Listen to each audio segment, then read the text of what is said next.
I'm Paul Mason, and thanks for inviting me to the Imagine Festival Belfast. I'm delighted to be here again, and today I'm going to be talking about what happened in America with Donald Trump, the Capitol riot, and the rise of the far right. Well, if you think America is going back to normal anytime soon, the Conservative Political Action Conference, which took place at the end of February, should make you think again. Trump spoke. He hinted at another presidential run. In a 90-minute ramble, he repeated all the claims that had incited a mob to invade the Capitol carrying Confederate flags, leading to 5 people dead. But the interesting thing was the stage. Somebody thought it was a great idea to design the stage in the shape of the so-called Odal rune, a kind of diamond with little eyebrows, which SS men used to wear on their lapels in the Second World War. The security footage shown to the Senate in February of police facing down rioters armed with baseball bats in full body armor, many apparently combat trained, and trying to overthrow US democracy is another reminder that things are not going back to normal anytime soon. Why do we need to state this so plainly? I think because I've heard many people try to say, look, the Capitol riot on the 6th of Jan wasn't really that serious. It was a bit gestural. So maybe a bit like the sort of Jean Baudrillard and the Iraq War. It really took place in our imaginations. There's also people on the left quite worried about calling for the state to repress fascists and therefore to defend people like Mike Pence against being lynched by the far right, for the obvious reason that, especially in America, the state traditionally, its role has been to repress black people and the left and social justice activists. And there is an undercurrent of resistance, I think, to joining the dots between Trump, the Republicans, and the armed and organized white supremacist and fascist groups on the grounds of political science, because the political science textbook says, or the ones that were printed before Trump pulled his latest stunt, they said, look, here's populism and here's fascism. And fascism and populism are different things. And the conditions for classic fascism are just not there anyway. I think, to be honest, these objections to recognizing the seriousness of what's going on are a little bit of cognitive dissonance, because people are saying, well, this can't be happening, but it is happening. You've got the US Republican Party, and it's one of the institutions of the democratic world in the post-war era. It's been more or less captured by far-right ideology, and its leaders, its key parliamentarians, are prepared to make organizational links and even call co-mobilizations with outright fascist groups. And as a result, you have US democracy rendered fragile. Those of you who are doing, or you have kids doing A-level politics this year, it's all about the US Constitution. You'll know all about the federal structure, the separation of powers, the First Amendment, the Supreme Court, the right to free speech. Well, it turns out that in the face of unregulated media, unregulated social media, gerrymandering, systematic racism, and the unfettered use of money in politics, this US Constitution is as flimsy as the one that held Weimar Germany together in the interwar period. It's not a defense against the far right and against even armed action.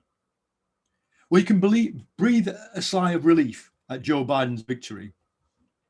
But America's future hangs in the balance.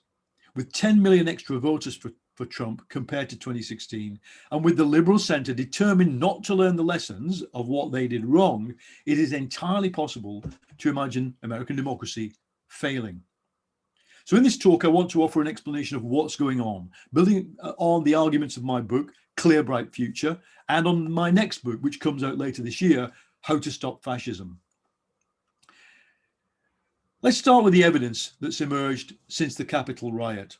It consists of some more detailed timelines and the background on Trump and the new video evidence and prosecution documents for those indicted. I draw 5 conclusions from them. First, Trump seriously intended to overthrow the election result and remain in office. He clearly signaled that plan from the summer of 2020. He created the narrative of untrustworthy postal voting. On the night of the election, he begins the Stop the Steal narrative. And when he turns down, on 12th of December, he turns down a call from his key allies and lieutenants to invoke martial law, and he calls the demo for the 6th of January. So he's, to me, there's clearly been a rationale. We're not calling martial law. We're going to do something on the 6th of January. And that something was that we're going to stop the counting and the recognition of the ballot papers. So it's not gestural. Secondly, Trump didn't just incite people to march down the avenue and attack the Capitol. He directly financed the rally. His people, his organization, financed the rally that led to the storming of the legislature. Third, the people who came, some of them, it's clear from the prosecution documents, had armed intent. Now, like here, you're innocent until proved guilty. But some of those prosecution documents do show intent to start a civil war. There are two groups high in the mix that the FBI are looking at. The Oath Keepers, who are a militia group. So they wander around with arms, and their oath is to defend the Constitution, the Second Amendment, the right to bear arms. These are the kind of beardy backwoodsmen, typically, the kind of leather, kind of motorbike type people, if you're looking for the aesthetic. On the other hand, there's the Proud Boys, almost kind of postmodern, alt-right, alternative right, which claims not to be fascist and does include some black people. Both sets of people, it's pretty clear, went there with intent and not just intent to protest. Fourthly, although some Republican lawmakers went actively beyond encouraging this mob and colluded with the attempt to get into Congress, the wider Republican Party structure had begun to accommodate to the far right for more than a year. There was a standoff in Michigan involving militias invading the Capitol, almost like a kind of pre-run, a practice run for what happened. And the same patterns emerged there. Finally, look at the three crowds that were there. Behavioral scientists use this idea of a psychological crowd, and in one crowd, there are several crowds. There was the hardcore of military-trained, far-right, motivated, combat-clad people who led the break-in. They used a commando thing where one person holds another, got through, went in. And there's a big overlap between those and the militias. Then, interestingly, there were recently radicalized people whose central narrative is, of course, white racism, anti-Marxism, and QAnon, which is this weird conspiracy theory. But their main motivation was to defend Trump. They were recently radicalized. And of course, beyond them, there were people, nerdy onlookers, wandering around taking selfies. These three crowds, for me, typify the dynamics that are going on the far right at present. And I want to talk some more about them in a minute. But that overall look at what's happening, what happened on the day, provides a vivid illustration for me of the growing symbiosis between some right-wing authoritarian populist parties who we've been getting used to for the last 10, 15 years, and organized fascist groups who are quite definitely there to destroy democracy. Here's how it works. For my book, I've had to read the Tolkien-length writing of modern fascists, and it really is Tolkien-length, rambling rubbish, a lot of it, but it's quite clear what their strategy is. It's not, as with Hitler, to form a party and take power, first through a putsch, as Hitler tried, and then through elections. They have a much more mature and reasoned strategy. What they want is a global ethnic civil war, which destroys multi-ethnic and diverse democracies and reshapes the world into ethno-states, preferably at the same time reversing historical progress to a pre-1789, pre-French Revolution position from which no new progress can emerge.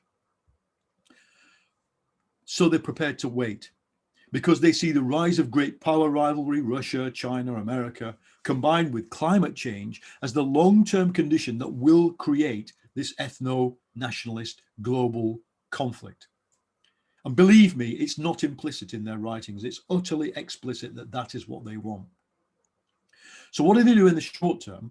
In the short term, they want to put in power authoritarian, populist, conservative, right-wing politicians who will erode democracy, consciously link to the far right as a mass base, and give them political space to operate in, and of course, a cultural climate to operate in. Once you understand that, see, I mean, take my word for it, I wrote that sentence about 2 months before they stormed the Capitol, but it perfectly describes what they did. Trump gives them space, they take action, they keep him in power. And what's the deal? They make it unthinkable that the right conservative government that they like can be defeated by democratic means. That's their strategy, because the threat of violence always makes the overhead cost of a democratic defeat of somebody like Trump too great. So once you understand that, you can understand not only the symbiosis between Trump and the Proud Boys, but Narendra Modi, the Prime Minister of India, and the Sangh Parivar, the uniformed mass groups that support him and commit violence.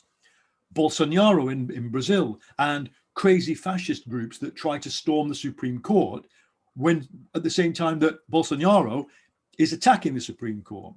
And of course, Matteo Salvini in Italy, the leader of the Lega, who stands a chance of winning an election. He turns up at a gig with a fashion brand associated with the far right. So Vladimir Putin, same basic deal.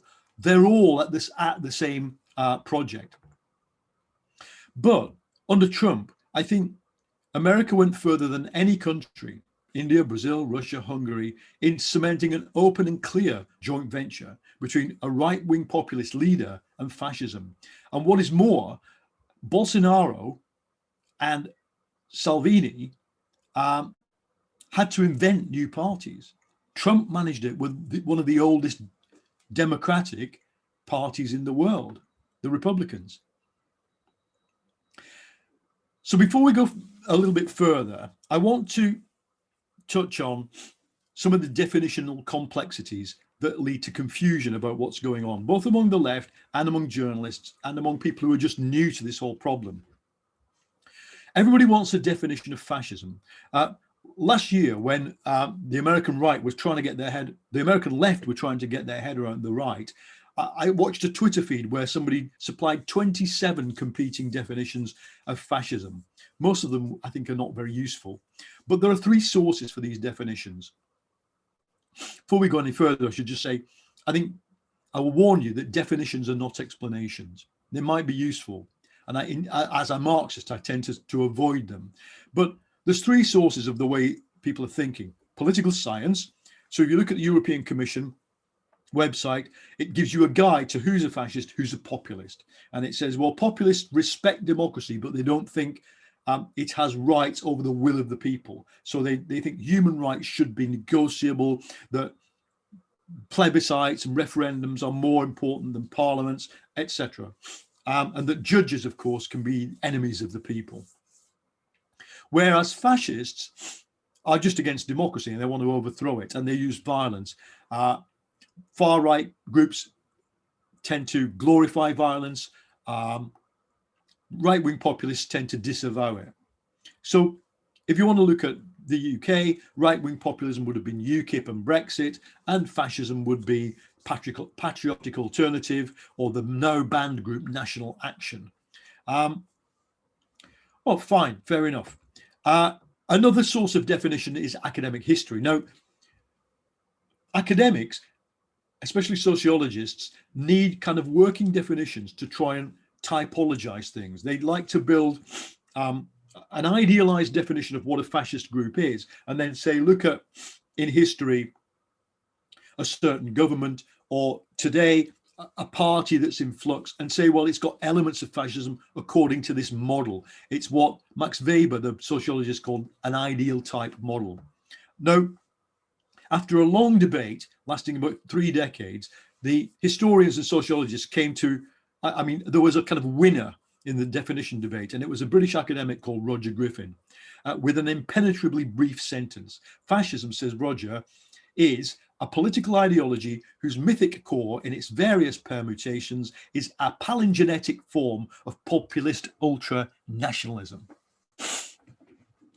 I'm glad the pubs are closed because that's a difficult sentence to complete.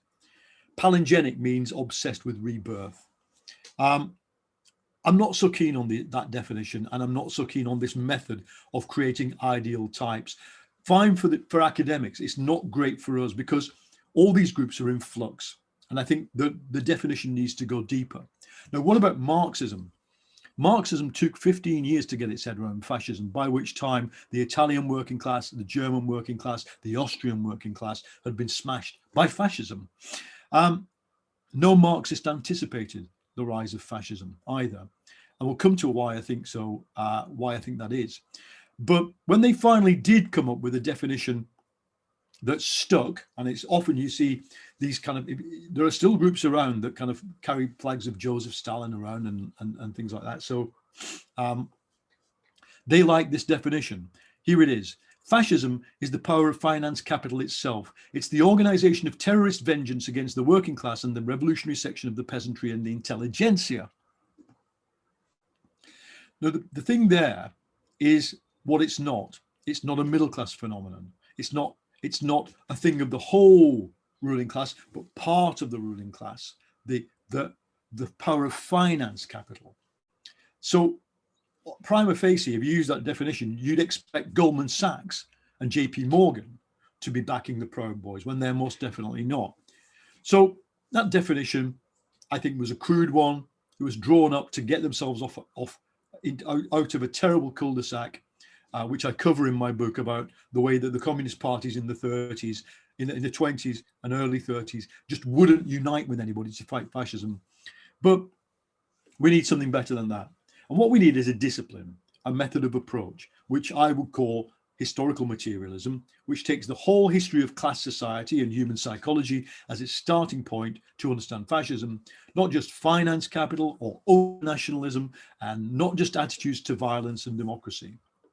And the reason we need this is because it's quite obvious that the reason fascism won, both in Italy in 1922 and then in Germany in 1933, was because the left got fascism completely wrong. So I want an activist theory of fascism that guides us, that develops in the process of fighting it. And I think the left's theory of fascism must expand beyond class dynamics, because if you're only looking for what are the class dynamics that are driving these 10,000 people to go to the Capitol and try and storm it carrying a Confederate flag, you'd be hard put to find a major section of the American ruling class that wanted them to do that. You'd also be hard put to say, well, what's the threat, guys? You know, is it the imminent threat of a workers' revolution? Is there a large communist party in America? No.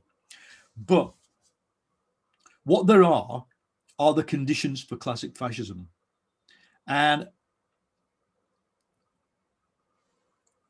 I think the mistake the Marxists made in the 1920s and 30s was to try and see fascism only in its function as a reaction to the revolutions that they'd seen. There was a revolutionary situation in Italy, massive communist party in Germany, continuous fighting all the time. That certainly was one driver. But the Marxists of the 20s and 30s were very reluctant to see fascism as a semi-autonomous movement arising from the middle class in opposition to the elite. They were very reluctant to even see a future for the middle class, separate from the bourgeoisie and the proletariat. And they left it totally untheorized, an insight that the Italian Marxist Antonio Gramsci had as early as 1921. And for me, this is the key insight. In an article called Elemental Forces, 1921, Gramsci writes, fascism can only be partially interpreted as a class phenomenon. It's spread, it's broken every possible organizational framework. It's become an unchaining of elemental forces which cannot be restrained under the bourgeois system of political and economic government. It is the name of the far-reaching decomposition of Italian society. Now, that's a little bit more deeper, isn't it? because once you say admit, well, fascism is not only a class phenomenon, you have to ask, well, what's the other bit? What's driving the other bit? And for me, the most profound insight, and a lot of my book is, a lot of my work is devoted to this, is the insight that two psychologists came up with, left psychologists in the 1930s, Wilhelm Reich and Erich Fromm. Both were Freudians, both were psychiatrists. Reich went crazy later and invented, you probably know him best for inventing a crazed theory of orgasmic energy. We won't be talking about that today. But he was an active anti-fascist, Reich. He stood on balconies in Charlottenburg, Berlin, in workers' tenement blocks with an activity known to some in your city, milk bottles primed and ready to throw at the fascists as they came into the flats he was defending. Now, Reich explained fascism as the product of a fear of freedom. And what triggers it for Reich is not simply the fear of socialism or a cultural antipathy to working class solidarity, but people being placed in a situation where freedom and fascism are the only alternatives. Reich's autobiography is called People in Trouble, and it's people in trouble forced to choose between two alternatives that Reich thinks, and I think, drives fascism in the 30s and fascism today. Now, you don't have to buy Reich's Freudian conclusion that that fascism is the product of the family, and that the social and national hierarchies fascism promotes were drawn through the authority of the father in the family, which is what he argues as a Freudian psychiatrist. But the prevalence of misogyny, violent misogyny, on the alt-right is a big clue that he's probably right. However, I think we should accept the wider point. Fascism draws on human social structures that go deeper than class. Alienation, self-oppression, racism, xenophobia, misogyny, it mobilizes them all because, and here's my one-line definition of fascism, drawing on Reich's, fascism is a fear of freedom triggered by a glimpse of freedom. So Dimitrov, the Comintern, says in his famous 1935 definition, fascism is not a power standing above class. Well, if that's correct, fine. But in a way, you could describe fascism as a power emerging partly from below, metaphorically below class, deeper in our subconscious. And it draws on ways in which human exploitation, oppression, and alienation have been constructed since time immemorial, since the Neolithic period, not simply under capitalism. And this solves a mystery that the left created for itself. Why are we seeing fascism when there's no strong proletarian, labor movement? And when the bourgeoisie, the elite, don't want it or need it? And when all economic downturns don't produce mass unemployment, they just produce more central bank quantitative easing. Why? Well, for me, the answer is twofold. First, because we're 10 years into what I call in my book, Clear Bright Future, the crisis of the neoliberal self. Second, because we have actually had a glimpse of freedom, and it has triggered some people. The occupation movements of 2011 were a glimpse of freedom. Gezi Park in Istanbul was a glimpse of freedom. Black Lives Matter, Me Too, are a glimpse of freedom. Fridays for the Future and Extinction Rebellion, likewise. And I also think the pro-choice movement, for example, both sides of the border, have been a glimpse of freedom. Now, we can see through networked technologies and human rights and automation and decarbonization, we can see a pathway to a different thing. What I would argue could be a post-capitalist society. It's not, I wrote that book in 2015, Post-Capitalism. Now I see the word everywhere. People might not like it or not agree with it, but the idea of post-capitalism is out there, and some people don't like it. The philosopher Alasdair MacIntyre, who's a kind of Aristotelian communitarian now, was once a Marxist. When he was a Marxist, he wrote this brilliant passage where he says, Class society is so good at repressing human potential that we never really know how close freedom is. And I think the events of the past 10, 11 years have given us glimpses of freedom. So if you look at the misfits and nut jobs who Trump persuaded to come into the Capitol, it's a bunch of people who understand that freedom is close and they hate the idea. They know that their lifestyle, their self, their identity, their addiction to carbon consumption is all reliant on a hierarchical structure that has to come crashing down in order for the planet to remain habitable, and in order that Black Americans can exercise their inalienable human rights. Because climate change demands the end of capitalism, and this generation of Black people in America will accept nothing less than the emancipation from structural and systematic racism. And women are not going back into a pre-1960s, pre-pill Doris Day era, no matter how many fascist women want that to happen. So that's the fear of freedom bit. The crisis of the neoliberal self is another key to understanding what we're living through in politics. For 30 odd years of the neoliberal system, the free market system ushered in by Thatcher and Reagan, we constructed our personalities around the market. John Stuart Mill and an economist called Vilfredo Pareto used the idea of homo economicus, economic man, as a metaphor to describe what would happen if everybody just took decisions based on economic interest alone. Thatcher and Reagan and the IMF as it busted open Eastern Europe, and Deng Xiaoping as he busted open China to the market, made homo economicus not a metaphor but a reality. Millions of us, from the favelas of Rio to the ex-coal mining towns of England to the ex-coal mining towns of China, as I describe in my novel Rare Earth, we adapted our behavior and sense of self to the idea that the market is a more rational and trustworthy thing than politics. We killed the zoon politikon, the political animal within ourselves.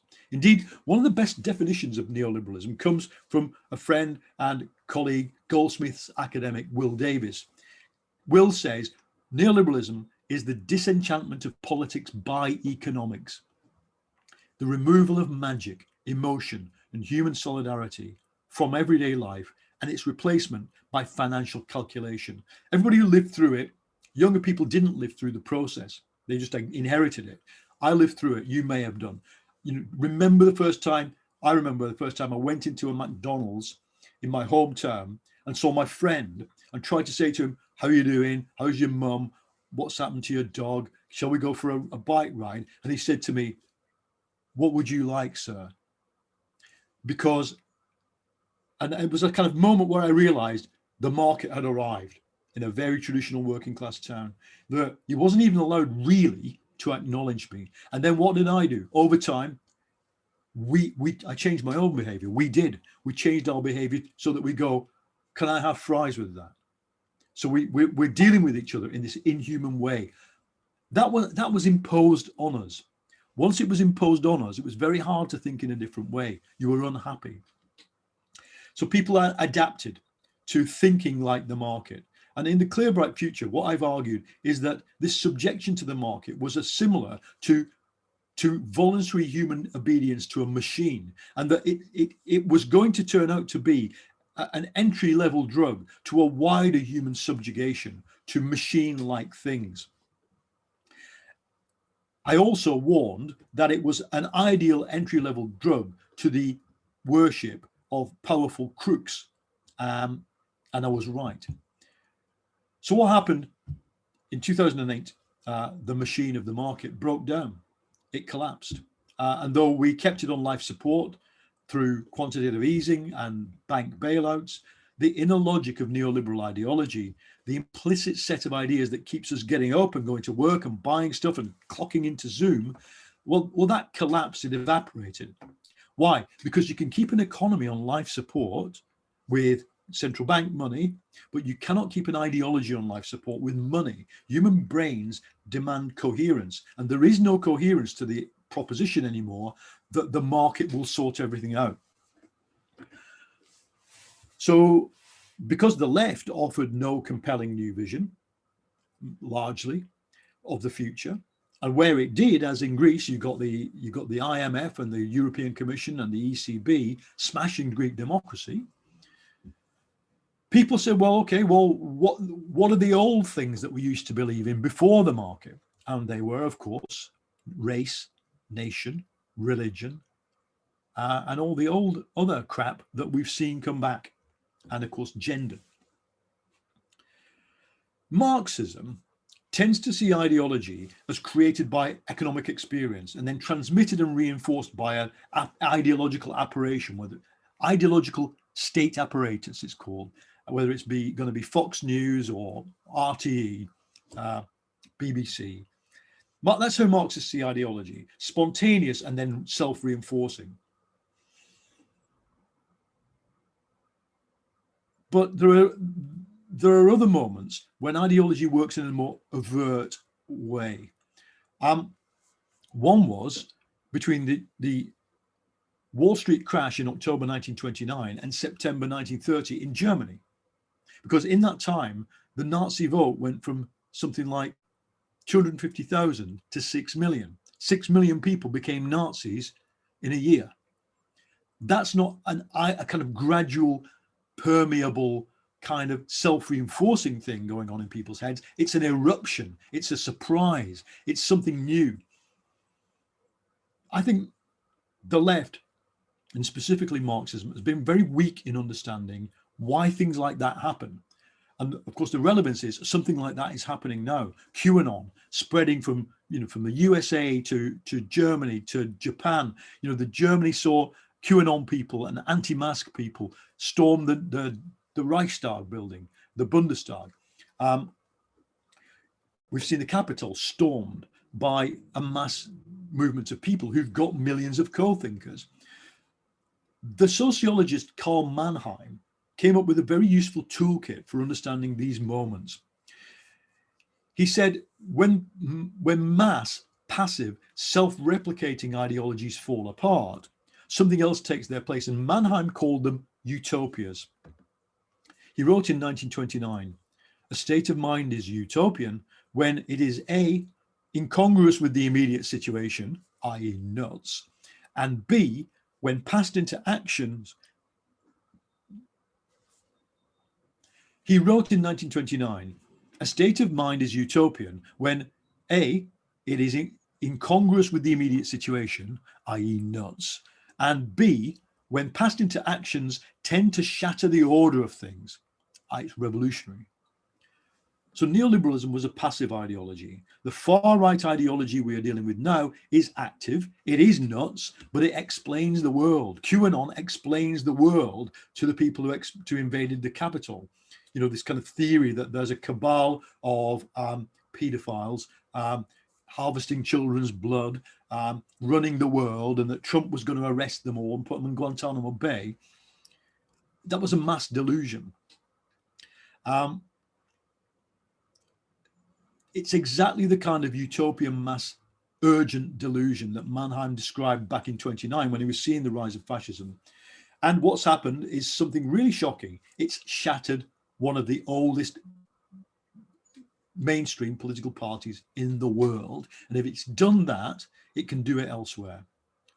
So the problem we face, whether we're socialists, liberals, Greens, social democrats, centrists, Republicans, progressive nationalists, the problem's changed. The old problem was small fascist groups with their Odal runes and their occasional terrorist attacks, like the lone shooter in Utøya in Norway in 2011, or the Christchurch killer in 2019. And then there was right-wing populism, the Italian Lega or UKIP. And the unstated assumption was that the right-wing populists, horrible though they are acting as a kind of firewall, and they absorb people's anger, the anger of racists and misogynists and xenophobes, and they give it some parliamentary expression so that it doesn't become fascist. At the same time, conservatism acts as a firewall against populism. So conservatism starts to dog whistle racism, we call it. And so you've got this, the fascists have pushed out to the arm's length. there's the populists let into the parliamentary kind of mainstream, give them time on Question Time on the BBC, and then Boris Johnson and Priti Patel talk about, kind of doing something to migrants in the Channel. So that was all fine, that theory. But hey, everybody, the firewall is on fire. The firewall doesn't work. The firewall is becoming fascist. That's the problem. I went undercover on to report on a demonstration called last July against Black Lives Matter. It was called to protect the Winston Churchill statue in Parliament Square in London, and there was about 5,000-10,000 far-right demonstrators there. Well, it was a threefold division, the same as at Capitol Hill. There were a small number of real fascists, some of them wearing the Atomwaffen masks, the skull masks that the violent Nazis do. The largest number were men my age, football fans, racists, who didn't want to be described as Nazis and were not part of the fascist groups. And then there were sightseers, kind of political sightseers. I should be given where the festival is. I should mention, of course, there were some loyalists in it as well. Now, what's happened, though, is this. I would imagine 5 years ago, the ideas in the head of those football fans were quite unformed. They had a prejudicial racism, a prejudicial sexism, anti-left, of course, anti-Irish. But they didn't have a theory. And what social media, plus QAnon, plus Trump, plus the Proud Boys has done, has basically given them a theory. And what is the theory? It's the so-called great replacement theory. Now, I'm going to say what the great replacement theory says with my fingers like this, because it's so horrible. I don't want anybody to cut this out and say I'm saying it, but the great replacement theory says immigration is a form of genocide against the white race. Feminism aids it by suppressing the birth rate, and it's all organized by cultural Marxists as a plot, ultimately, you guessed it, planned by Jews. So that is what the great replacement theory says. And it's what we're up against. You will meet this idea on the doorstep in Northern England. You might meet it where you are. You will meet it online, and you will meet it in its coherent form as propagated by kind of a right-wing French thinker in 2012. If you dig deep enough beneath the great replacement theory, what you find are basically the full agenda of the philosopher Friedrich Nietzsche, of that history is cyclical, that amorality is logical, that humans should be divided into man, Superman, and Untermensch, Underman, weaklings who don't deserve to exist, racist pseudoscience, at the center of it all, nihilistic self-pity. What I constantly say to lawmakers in the USA and in the British Labour Party, because many of them are terrified of admitting that their voters have bought this complete pile of steaming bullshit as an ideology, and they have become systematically racist. Unless you confront the psychological and philosophical roots of these ideas, they will consume you. They are strong ideas. They are mesmerizing ideas. It's a way of explaining the world when the markets ceased to explain it. And that, in short, is what I think is going on. What we need to do is to fight fascism politically, in terms of, yes, shut down the hate speech, but the mass psychology of fascism, what Reich called it, the mass psychology of fascism, it's out there. And you have to fight it on a mass scale, psychologically and politically, ideologically, culturally. What do? We're in an existential fight. It's not just the left and gay people and feminists and the labor movement, though we are the first on the list for annihilation if they were to come to power. In case you haven't noticed, Fascists really hate liberals too. Hannah Arendt, the German philosopher, called fascism the temporary alliance of the elite and the mob, seeking access to history even at the price of destruction. That's what we're seeing. An alliance of people like Trump, Josh Hawley, the American senator, Steve Bannon, with the Proud Boys, the Boogaloo Boys, thousands of people from QAnon or militia people. It's probably temporary. If Trump had pulled it off and stayed in power, he'd have said to that mob, like he said to them on the presidential debate, stand back and stand by. You've done your job. What fascists want is access to history in order to reverse it. So to a point where historical progress becomes impossible. It's not just reversed, but impossible. So no women's rights, no human rights, no national self-determination. There's only ever been one way that we defeat a temporary alliance of the elite and the mob, and that is through a temporary alliance of the centre and the left. And that is the core of what I want to argue and what I'm arguing in my book. Of course, I've spent 10 years critiquing neoliberals, centrist politicians, people like Leo Varadkar, David Cameron, Ed Miliband. But if it comes to the choice between fighting fascism alone and fighting fascism alongside the liberal centrist political parties that once bestrode politics, I will fight alongside them. And I think you should do too. If you're in politics, especially left politics, you tend to be told that the Popular Fronts of the 1930s failed. They did fail. Popular Front government in France collapsed. The Popular Front government in Spain was overthrown by General Franco.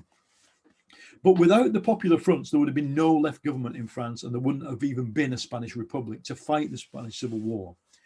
The right, they did what they did in Charlottesville. They united. Spain, the Spanish Civil War happened because the right united into a single electoral bloc, thought they would win. And then what? The liberals and the left and the progressive nationalists, cosmopolitan nationalists like the Catalans and Basques, did the same thing. And they just managed to win an election. Of course, it didn't stop a war breaking out. It didn't stop class struggles breaking out during that war. But my argument is that much though I would like to, going back to critiquing Goldman Sachs and the European Central Bank and Mario Draghi, I'd rather be fighting fascism. And if they want to fight fascism too, I will join them in doing that. The best thing you can do to fight fascism is to prioritize that over everything else. It's not a side job. So many people on the left go, yeah, I'm anti-fascist. I hate the fascists. Yeah, they're terrible. But what about this other thing that I'm really interested in? I'm sorry. I think the right is so strong, especially in the Anglo-Saxon countries, and the crises that are driving the right are not going away. There's going to be a 4-year low-level insurrection against the Biden administration. Italy, the right are on the march. Large parts of Central and Eastern Europe, the right, the far right and right are seriously on the march. There's no time for deprioritizing it. The famous kind of left-wing American song, "Which Side Are You On?"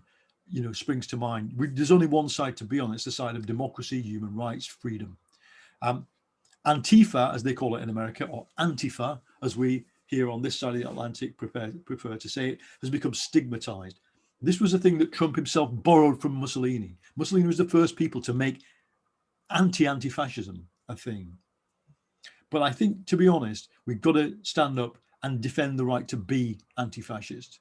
We are, to conclude, all Antifa or Antifa today. Thank you.